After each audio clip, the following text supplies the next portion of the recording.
Alhamdulillahirabbil alamin wa usalli wa usallim ala nabiyyina Muhammadin wa ala alihi wa ashabihi wa man tabi'ahum bi ihsanin ila yaumiddin, amma ba'du.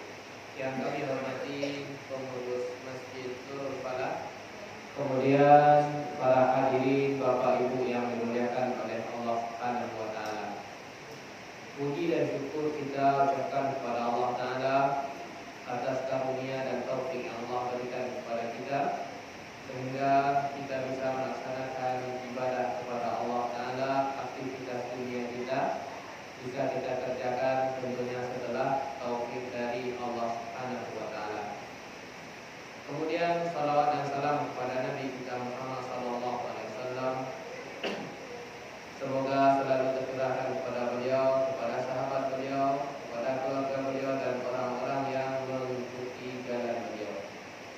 Para hadirin Bapak Ibu yang dimuliakan oleh Allah taala, kita lanjutkan kajian kita. Ini dekatnya berkaitan dengan murajaah, mengulang pelajaran beliau berkaitan dengan masalah sholat. Insyaallah sudah kita ketahui kan, tapi pelajaran ini kita ulang. Apa kaji deh? Ulang. Pada pembahasan yang lalu para hadirin yang dimuliakan oleh Allah taala, telah membahas berkaitan dengan masalah syarat sah salat. Syarat sah salat. Apa itu syarat sah salat? Yang awak karajuan sabalum awak salat. Yang wajib awak karajuan sabalum salat itu namanya syarat sah. Itu namanya syarat sah. Dan sampai selesai. Wudu kapan awak karajuan? Sebelum salat. Makoi namanya wudu itu adalah bagian dari syarat sah salat. Menutup aurat bila awak karajuan? Sebelum salat. Maka menutup aurat bagian dari syarat sah salat. Ini para hadirin yang dimuliakan oleh Allah taala, lanjut kajian doa. Faslun fi arkaniha. Pembahasan kita adalah berkaitan dengan masalah rukun salat. Rukun salat. Apa itu rukun? Rukun itu adalah yang wajib kita kerjakan ketika awak sedang mengarajuan. Itu namanya rukun. Rukun yang pertama adalah berdiri secara tegak lurus. Berdiri secara tegak lurus. Bagi siapa ini? Bagi orang yang sanggup. Bagi orang yang sanggup di dalam sholat wajib. Standarnya Pak Ibu, orang itu sanggup dikicenya sanggup berdiri. Standarnya dikicenya sanggup berdiri adalah ayo bisa tagak secara mandiri. Kalau sekiranya tagak pakai tungkik dan di lapehan tungkik itu akan rapat, maka ayo dikatakan orang yang tidak sanggup berdiri. Jadi tagaknya secara mandiri. Kalau sekiranya pakai tungkik, dihilangkan tungkik, tak bisanya berdiri, bisanya berdiri pakai tongkat, maka tidak dikatakan orang yang sanggup. Di rakaat kedua di pose panjang, tidak sanggup berdiri. Panjang tak tahu tiba-tiba panjang. Tadi siko awak tidak sanggup. Kalau sekiranya mempertahankan waktu tak berdiri, maka awak akan bisa jatuh. Nah, kondisi kodeko boleh awak dalam kondisi duduk. Tiba-tiba panjang nih. Maka ini adalah keadaan yang membolehkan kita untuk duduk. Adapun sholat sunnah Pak Ibu, sholat sunnah kata para ulama itu tidak disyaratkan untuk tagak. tidak disyaratkan untuk tagak. Boleh pengerjaannya adalah dalam kondisi duduk. Boleh. Salat qabliyah zuhur berapa rakaat? Ambil. Boleh kerajaan dalam kondisi duduk. Tapi pahalanya tidak sama di orang yang tagak berdiri. Akan tetapi untuk salat sunnah sah salatnya, pahalanya tidak sama. Oleh karenanya Pak Ibu, rahasianya kenapa diperbolehkan rahasia adalah agar orang bisa menumpukan pahala sunnah sebanyak-banyaknya. Dan dong dibalik Ustaz untuk sembahyang sunnah, silahkan kerajaan duduk, ada masalah. Karena peluang untuk yang sunnah itu diparingan. Bukti yang kedua Pak Ibu, yang sunnah itu betul-betul diparingan. Diberikan peluang agar bisa mengarajuan. Puasa sunnah itu sah waqtaniyah di siang hari. Sah waqtaniyah di siang hari dengan catatan alun batal itu. Hari Kamis contohnya. Alun makan, alun minum, sibuk karaju. Jam 1 sehari. Tangguang makan. Lanjut setelah puasa. Sah puasa sampai puasa sunnah sah. Karena beliau sallallahu alaihi wasallam itu pernah mengatakan, pulang ke rumah istri beliau Aisyah, wahai Aisyah, siang hari ada tak makanan wahai Aisyah? Tidak ada wahai Nabi.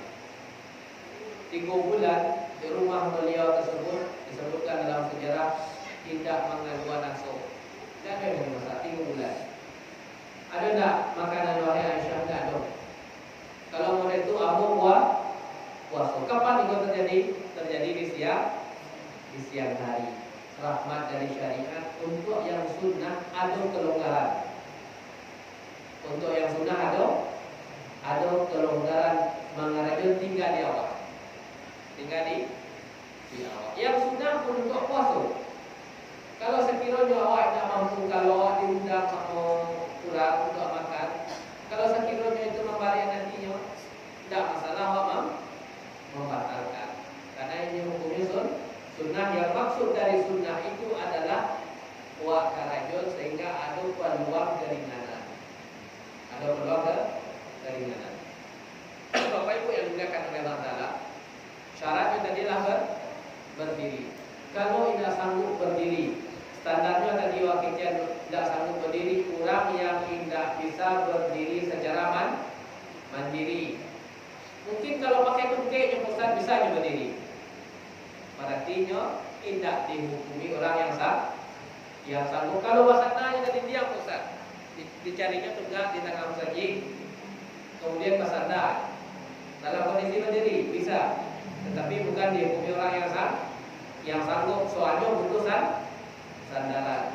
Maka sholatnya di dalam kondisi duduk. Tapi kalau duduk atau di atas kursi boleh. Di atas kursi boleh duduk di atas kursi. Tapi catatannya para hadirin,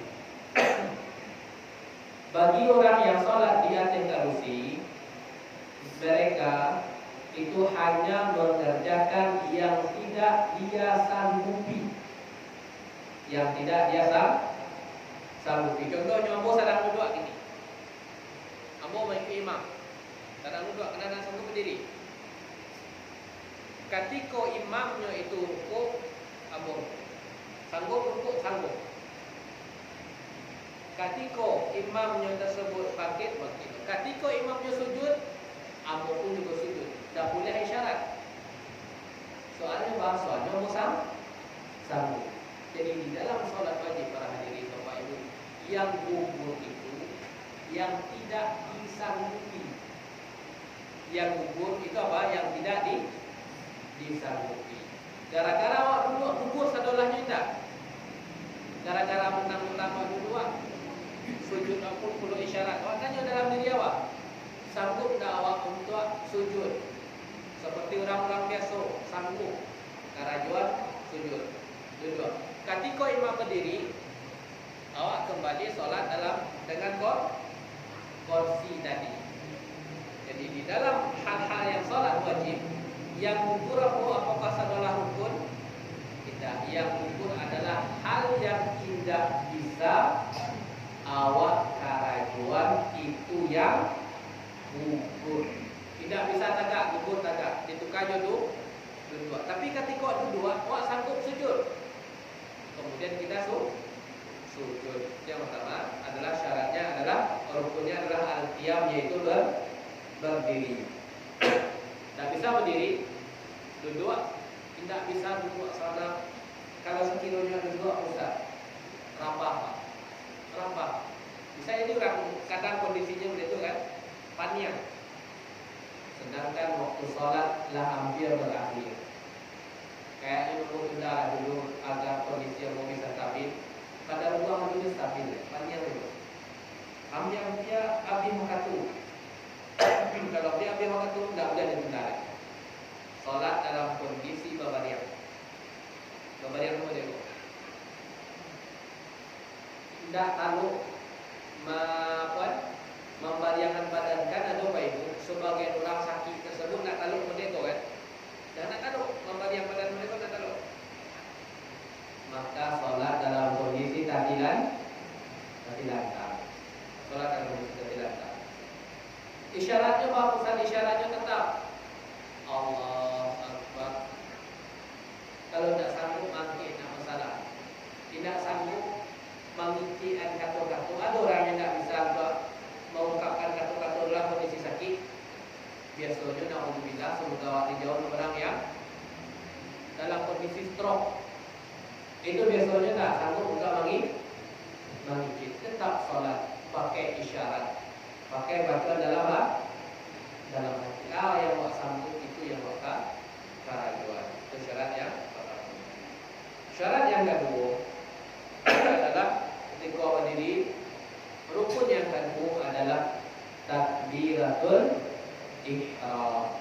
Allahu Akbar. Nah, ketika awak takbiratul ihram para hadirin, awak pengakuan Allahu Akbar, Allah yang maha besar. Ketika awak memahami Allahu Akbar itu adalah para hadirin salah satu sarana yang bisa awak khusyuk. Salah satu bahwa bisa khusyuk bukan dari lafaz awak pahami maknanya. Awak sedang berada di hadapan Zat yang maha besar. Ketika awak sholat para hadirin, Allah itu mencari awak. Allah sedang melihat kita ketika kita sholat. Siapa yang melihat? Yang melihat adalah Allah yang maha besar. Kalau sekiranya di hadapan awak ada panglima, jenderal bintang 5, awak sangat khusyuk. Sedangkan ketika sholat bukan panglima bintang 5 yang melihat, tapi adalah yang menciptakan bintang 5 tadi, yang menciptakan langit dan bumi tadi. Siapa? Allah Ta'ala. Ketika mengetahui lafaz Allah maha besar, ikut urusan dunia oke, jadi tidak sampai memasukan urusan dunia. Tapi para hadirin, itulah realita. Itulah realitanya Pak. Realitanya ketika awak supaya urusan dunia itu masuk. Itulah ujian yang harus awak lawan. Soalnya Pak, soalnya itu adalah usaha dari bantu syaitan. Syaitan itu para hadirin. Urusan yang pertama, tujuan yang pertama bahwa orang tidak bisa sembahyang. Tujuan pertama adalah bahwa orang tidak bisa sembahyang. Kalau sekiranya masih tetap sholat, tidak bisa memaliangan orang dari musaji. Ketika azan berkumandang, tanya di langsung sholat, tanya di musaji, tidak bisa setan masuk surga. Setan mau tahu dengan suatu hal yang lain. Membisiak-bisiaan, menganang-anang urusan dunia ke dalam sholat. Dan itu ketika sedang sholat, bisa jadi takana kunci yang mau yang hilang tadi, rumput tadi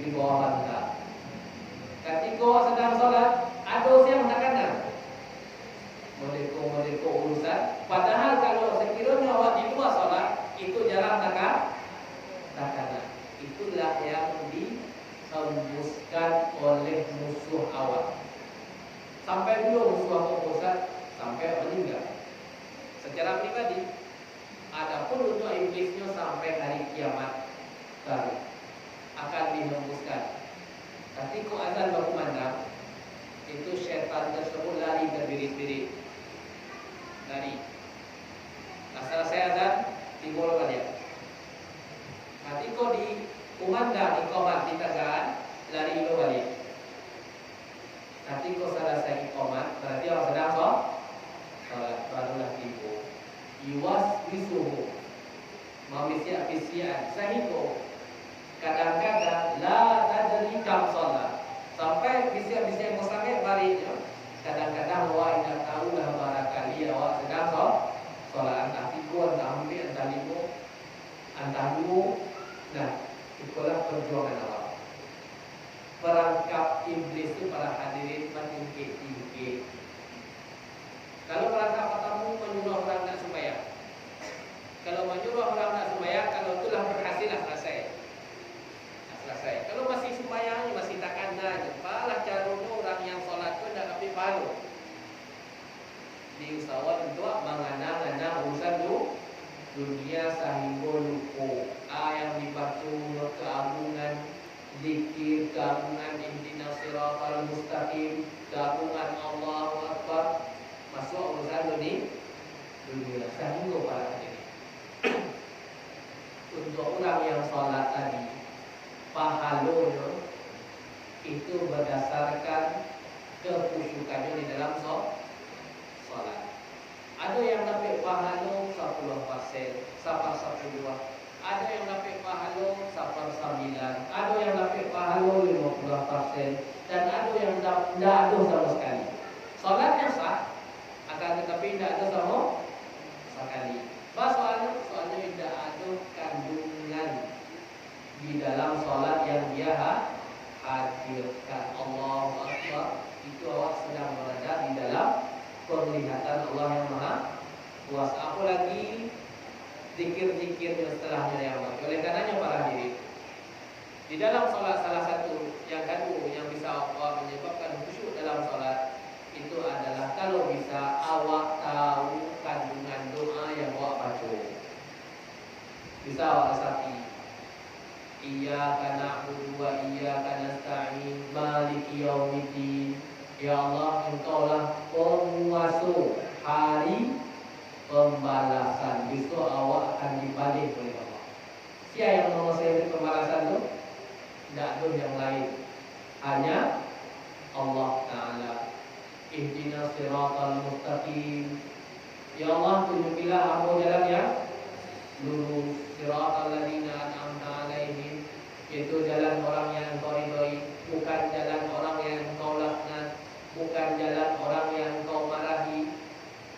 Itu doa. Ketika awak berdoa minta perlindungan dari api neraka. Jadi itulah salah satu awak khusyuk dalam salat, yaitu kandungan Allahu Akbar. Yang kedua adalah makna yang awak pahami. Itu rukun yang kedua. Rukun yang ketiga para hadirin yang dimuliakan oleh Allah Taala, qiraatul Fatihati murattabatan fi kulli rak'atin, yaitu membaca surah Al-Fatihah. Membaca surah Al-Fatihah. Beliau sallallahu alaihi wasallam mengatakan, la salata liman lam yaqra bi Fatihatil kitab, yaitu tidak ada sembahyang bagi orang yang tidak membaca surah Al-Fatihah. Saya para hadirin yang dimuliakan oleh Allah Taala, kalau bagi salat wajib itu ada dua model. Salat wajib ada dua bantuan. Bantuan yang pertama adalah salat istilahnya jahriyah namanya. Salat jahriyah. Salat jahriyah itu salat yang dibacakan sore. Itu namanya salat jahriyah. Salat yang dikeraskan bacaannya. Rakaatnya keberapa? Rakaat pertama, rakaat kedua, salat maghrib, salat isya dan salat subuh. Itu namanya salat jahriyah, dikeraskan bacaan. Tadi kan imam wa mengareh itu. Itu namanya salat jahriyah. Biko imam wa akan mengareh dua bacanya. Itu namanya salat jahriyah sebuah cik. Kemudian yang kedua adalah salat sirriyah. Salat yang bacanya tidak dikarehan. Salat yang bacanya tidak dikarehan. Contohnya salat zuhur dan dikarehan bacanya. Salat asar dan dikarehan bacanya. Rakaat terakhir pada salat maghrib dan dikarehan kan? Rakaat ketiga sampai di salat isya tidak dikarehan pula. Itu namanya adalah salat sirriyah, tidak dikarehan bacaan. Hubungannya dengan Al-Fatihah para hadirin. Hubungan baca Al-Fatihah dengan salat jahriyah, dengan salat sirriyah tadi. Hubungannya adalah kalau salatnya tadi salat sirriyah yang mana imam tidak membaca sama sekali, maksudnya tidak dikarehan oleh imam, salat zuhur dan salat asar, maka di situ si makmum wajib untuk membaca. Wajib untuk membaca Al-Fatihah. Standar membaca itu Ustaz. Standar orang itu telah dipikir membaca harus ada yang bergerak di sana. Itu standar membaca. Standar takbiratul ihram harus ada yang bergerak. Tapi kalau mulut tidak bergerak sakitnya Allah itu. Bismillah di dalam hati, alhamdulillah di dalam hati, ar-rahmanir-rahim di dalam hati. Iko dipikir orang yang alim membaca. Standar membaca harus ada yang mulut yang bergerak. Alhamdulillah. Meskipun tidak karek, yang panjang berapa? Bergerak. Itu namanya standar membaca. Tapi kalau di dalam hati tak ada. Di dalam hati itu tidak dianggap. Di dalam hati tidak dianggap. Ulang yang di dalam hatinya ada sesuatu yang berubah. Assalamualaikum diucapkan Allah maafkan. Hanya tabayang di dalam hati, belum diucapkan, itu alun Allah catat sebagai dosa. Alun dianggap pada diri. Sampai seseorang itu dikician telah melakukan sesuatu itu apabila telah diungkapkan dengan kata. Kalau Al-Fatihah itu awak ungkapkan dengan kata, takbiratul ihram itu awak ungkapkan dengan kata, awak belum dihukumi orang yang sholat. Harus diungkapkan dengan kata meskipun tidak kuat. Hubungan Al-Fatihah tadi jo salat jahriyah. Tadi waktunya hubungan salat Al-Fatihah jo sembahyang sirriyah, salat zuhur, salat asar. Maka si makmum itu wajib. Ini para hadirin, hubungan Al-Fatihah, bacaan Al-Fatihah dengan sembahyang yang dikarehan bacaan. Apakah si imam juga wajib membaca? Imam membaca Al-Fatihah salat maghrib. Apakah si makmum juga wajib membaca? Sebagian ulama para hadirin mengincir tetap wajib membaca. Sebagian ulama tetap mengincir wajib, seperti ulama mazhab awal, yaitu mazhab Syafi'i mengincir makmum ketika imamnya mengarehan bacaan Al-Fatihah, si makmum wajib membaca. Bilanya membaca Ustaz? Bilanya membaca. Tidak ada keterangan yang khusus. Bolehnya membaca sebelum imam. Bolehnya membaca ketika imam membaca surah pendek. Kalau khawatir para hadirin, imam membaca surah pendek mungkin, Qul huwallahu ahad, khawatir wa tidak sampai bacaan Al-Fatihah awak, maka tidak masalah awak membaca bersamaan dengan imam. Catatannya tidak dikuaian. Tapi kalau bacaan dia lo imam dan makmum, nak tahu siapa imam siapa yang makmum.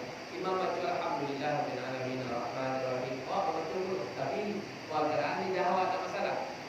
Soalnya apa? Soalnya tadi hadisnya bunyi tidak ada sumbayang bagi orang yang tidak membaca surah Al-Fatihah. Jadi kalau sembahyang jahriyah pun sebagian ulama mengujian wajib. Sebagian ulama mengujian itu gugur kewajiban. Kalau imam mau membaca Al-Fatihah di buku, maka sebagian ulama mengujian makmum tidak wajib. Cukup isi makmuman dana silah sah sembahyang. Beda tuh rakaat pertama, rakaat kedua di sholat maghrib dan di sholat isya dan di sholat subuh. Imam mau baca Bismillahirrahmanirrahim alhamdulillah rabbil alamin. Awak sebagai makmum, sebagai ulama mengujian cukup mandana. Cukup mandana. Tapi yang lebih hati-hati, yang lebih tapi insyaallah si makmum tetap membaca surah Al-Fatihah meskipun imamnya membaca surah. Bila baca bisa jadi setelah imam selesai. Walau thalin amin, kemudian si makmum membaca. Yang penting awak baca. Itu poin yang pertama. Jadi kalau lihat solat itu ada dua, ada namanya sirriyah, tidak dikarikan bacanya. Yang kedua solat jahriyah. Solat sirriyah si makmum wajib. Solat jahriyah si makmum sebagian ulama demikian tidak masalah, sebagian yang lain demikian wajib. Yang kedua para hadirin dan dimuliakan oleh Allah Ta'ala, apa kandungan ayat di dalam surah Al-Fatihah?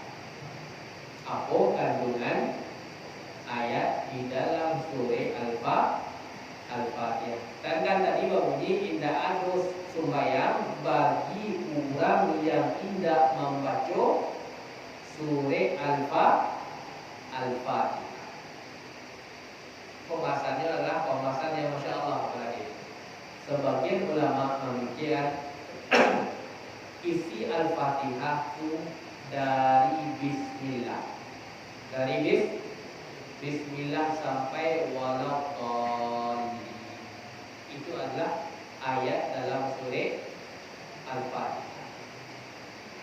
Bismillah sampai walau Yang kedua, kalau demikian statusnya para hadirin, Bismillah itu adalah bagian dari surah Al-Fatihah, khusus Bismillahirrahmanirrahim.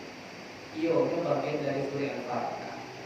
Tapi ketika sembahyang jahriyah, apakah dikeraskan atau tidak? Maghrib, isya, kemudian subuh.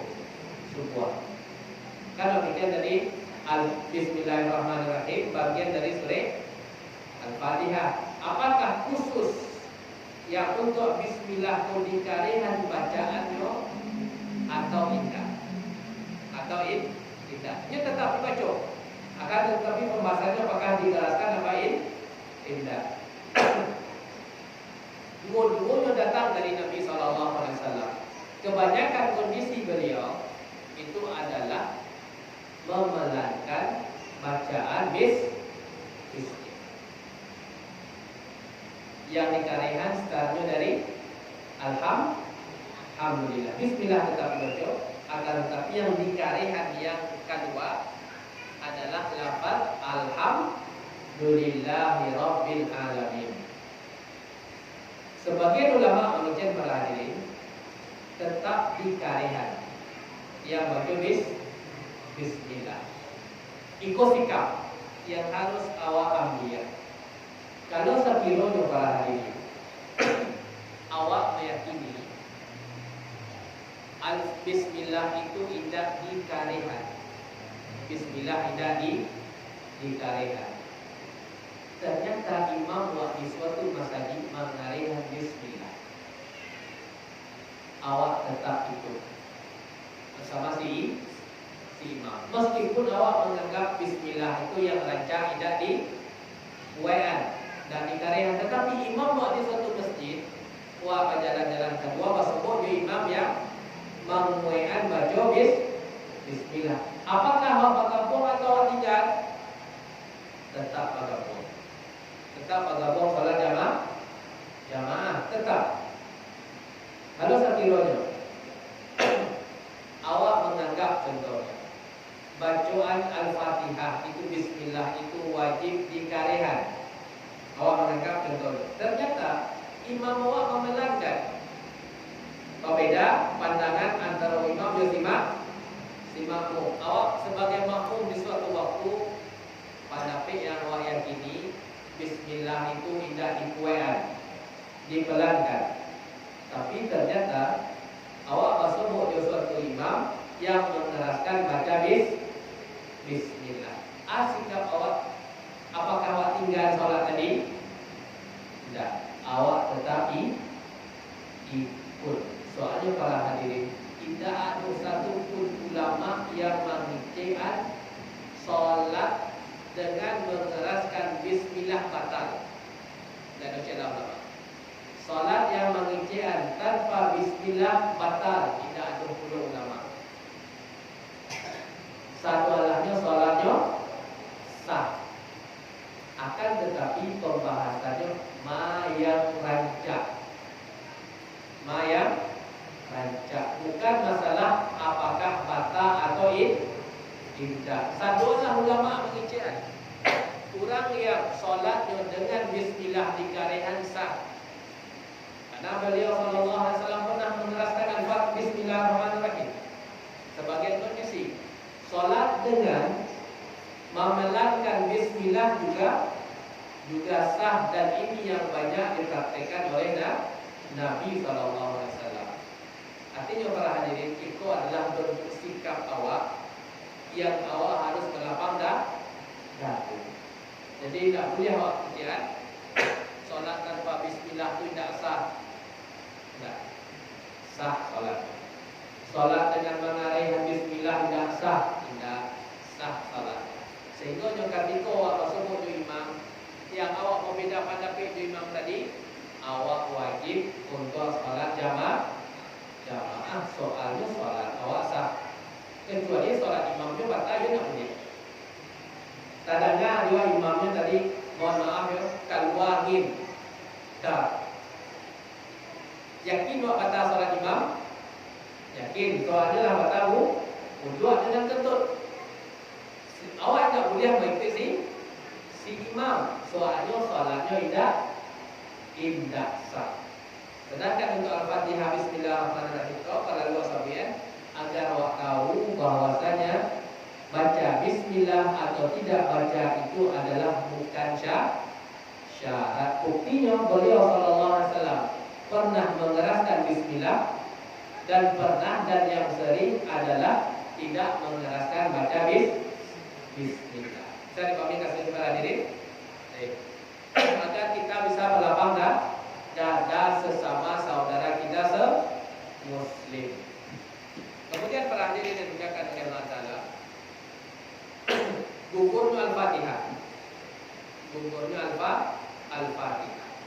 Kapan Al-Fatihah ini gugur?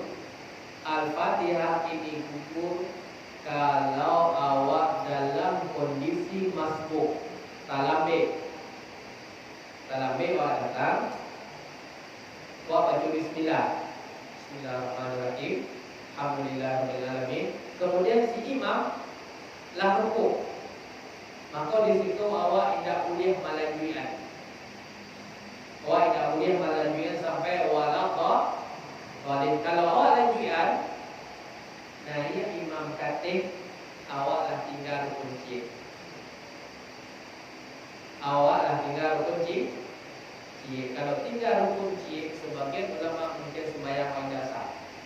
Soalnya awak berjamaah, awak tidak mengarahkan rukun bersama si imam. Jadi ketika awak dah sampai wala qadim, kalaupun tak sampai wala qadim imam, awak lah rukuk. Kalau khawatir awak, kalau sekiranya tetap wala qadim imam menaik, maka awak ikut bersama si imam. Gugur sebagian ayat di dalam surah Al-Fatihah baru gugur Pak Ustaz.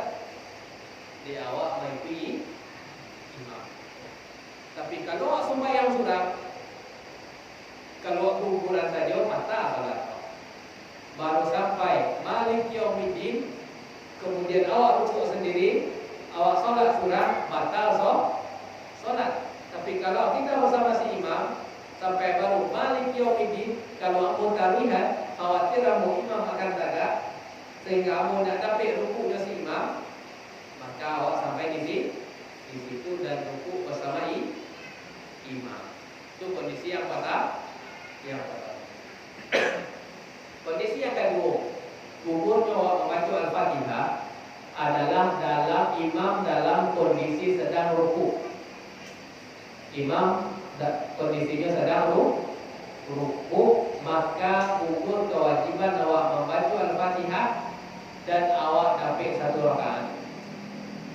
Contohnya, imam ini sedang rukuk, awak datang dari luar, kemudian awak berjalan santai. Takbiratul ihram awak karajukan di shaf. Itu catatan pertama.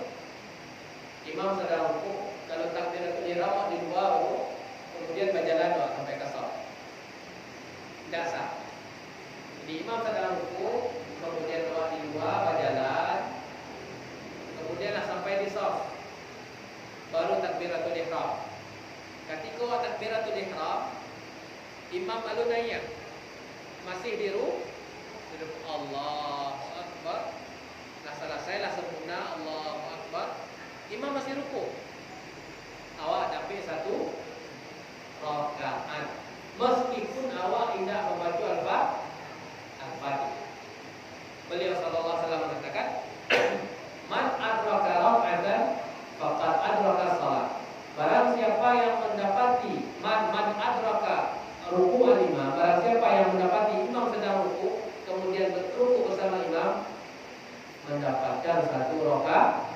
Catatannya para hadirin, awak takbiratul ihram Allahu Akbar, imam dalam kondisi ruku'an berarti. Catatan yang kedua, takbiratul ihram awak karajun ketika awak nak masuk shaf. Tapi kalau awak nak masuk shaf jauh dari sokongan imam di rukuk, awak takbiratul ihram di belakang, kemudian berjalan ke rukuk, maka awak tidak dapat solat, tidak sah takbiratul ihram awak. Jadi itu harus awak penuhi dua syarat. Kalau sekiranya takbiratul ihram awak Allahu Akbar lalu selesai, Allahu Akbar lalu selesai, kemudian imam naik, awak tidak dapat satu rakaat. Catatannya imam tersebut alun mengijian sami Allahu liman hamidah.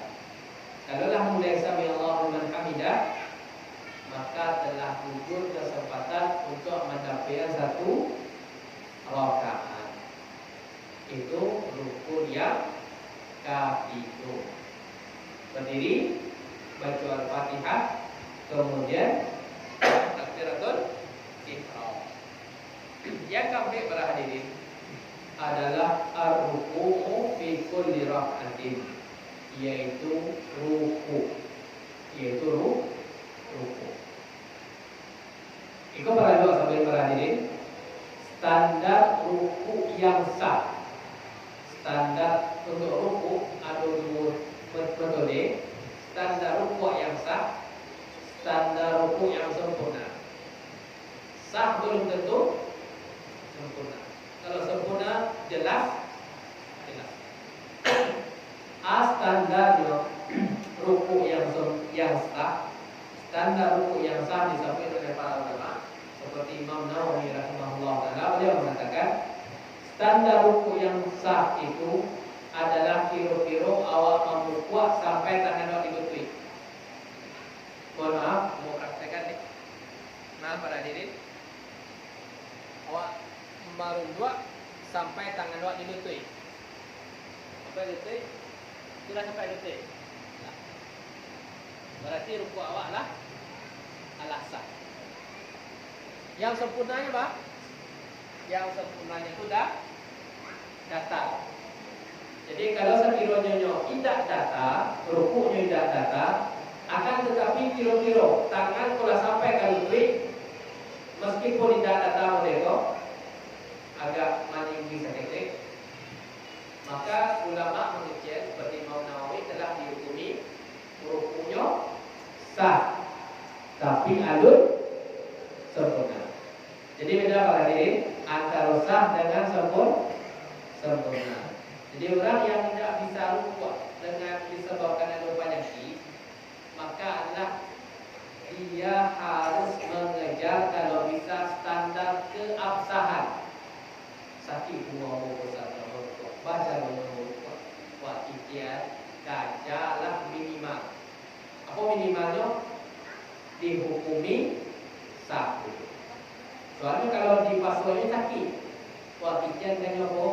Kaja penuhi standar sah, yaitu engkau sampaikan tangan sampai kalau tweet sambil berdua. Kalau ikut bisa di kerajuan, bisa besar. Adapun yang lain lebih bisa tak untuk mendatangi pembuang? Tak bisa, ada penyakit, kadang sakit. Cukup. Kau telah mendapatkan suatu hukum yang sah. Tapi kalau sekiranya para hadirin, awak sanggup untuk rukuk secara sempurna, maka karajolah rukuk secara sempurna, yaitu data, tak berikut. Turut mubarak.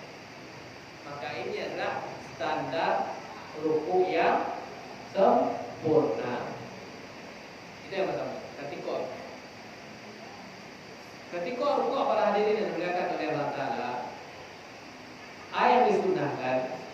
yang disunahkan adalah mengepal lutut awak. Lutut awak itu jadi tangan awak di mana posisinya? Tangan awak tadi kan sedang awak solat di seko. Ketika awak rukuk, di mana posisi tangan? Posisi tangan berubah. Di mana posisinya? Posisinya di lutut, bukan di bawah lutut, bukan di atas lutut. Boleh mah tangan awak posisi tangan awak itu mengabik. Mohon maaf para hadirin, mengabik. Boleh kok. Tidak di lapihan. Akan tetapi beliau sallallahu alaihi wasallam mempraktikkan tangan awak tu mengabik, mencakam lutut. Nah, ikolah yang sunnah, bukan di lapihan modeko. Akan tetapi mencakam. Iko yang sunnah.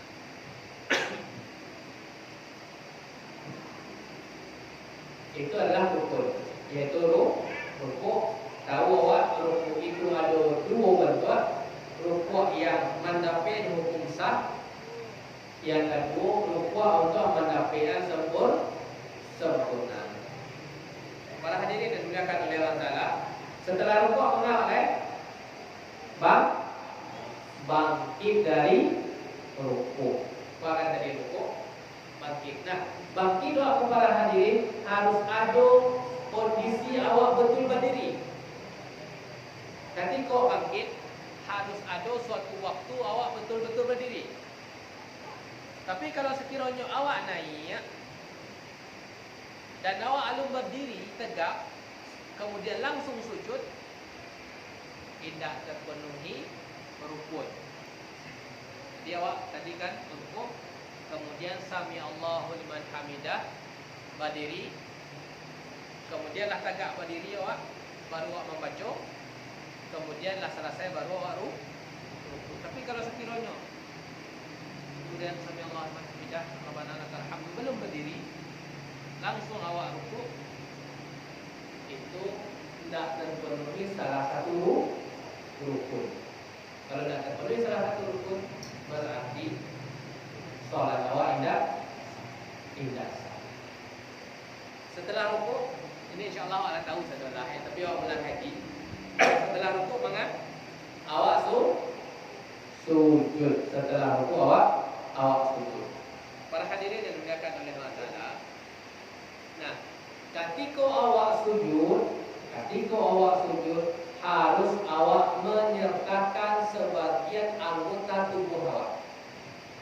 Harus awak ikut sertakan anggota yang disebut dengan anggota sujud. Atau anggota sujud yang pertama adalah jabhatun, kaniang awak. Kaniang awak itu adalah anggota sujud. Yang kedua adalah yadaini. Kedua ketiga adalah telapak tangan. Kaniang satu, yang kedua adalah dua tangan, berarti tiga. Ya. Jikalau sekiranya awak sembahyang dengan mangkit tangan salah satunya, maka indah sah solat. Yang tadi tiga. Yang kelima adalah lutut. Kedua lutut. Jadi lutut awak ini adalah juga ikut. 5. 6 yang tujuan adalah tumit. Kedua tumit. Ini adalah yang tujuan itu para hadirin. Itu adalah wajib awak ikutkan ketika awak sujud. Untuk kening para hadirin, para ulama mengincin kalau ada sebagian kening awak yang terbuka, itu telah sah. Ada sebagian kening awak yang terbuka untuk sujud, itu telah sah. Tidak disyaratkan membuka kening sadolah kening. Akan tetapi ada sebagian kening awak yang tak buka sakit, maka itu telah cukup. Tidak masalah. Tidak disyaratkan harus kening awak terbuka. Tapi ada sebagian kening saja yang sakit terbuka, maka itu telah cukup. Untuk kening. Untuk tangan, disunahkan, dianjurkan tidak memakai sarung tangan. Untuk tangan itu tidak dianjurkan memakai sarung. Untuk lutut, wajibkah lutut awak dibuka ketika salat? Tidak. Soalnya lutut itu adalah aurat yang wajib awak tutupi. Tangan disunahkan tidak pakai sarung tangan. Lutut wajib ditutup. Soalnya lutut itu adalah bagian dari aurat. Kaki, telapak kaki awak, apakah wajib untuk dibuka ketika pakai sarung kaos kaki? Apakah wajib dibuka atau boleh bagi awak untuk sujud kaki awak tidak bersentuhan langsung dengan tempat sujud, tempat solat, dibatasi dengan kaos kaki? Apakah wajib untuk dilepas? Jawabannya tidak. Jawabannya tidak. Boleh awak solat dalam kondisi memakai kaos kaki, boleh. Maka boleh Ustaz di tangan, maka tidak boleh di tangan. Tadi hukum asalnya itu buka. Yang hukum asalnya para hadirin, anggota sujud itu tak buka kecuali ada dalil yang membolehkan. Lutut awak tertutup, bakok tertutup, dia juga bagian dari aurat yang harus tertutup. Kaki awak bakok boleh tertutup. Soalnya para hadirin, syariat itu membolehkan solat memakai sepatu. Boleh. Catatannya tidak ada karpet mereka. Tidak ada lantai keramik. Kalau sekiranya awak pakai kalimbo, kakabun awak pakai sepatu. Catatannya sepatu tadi menutup mata kaki.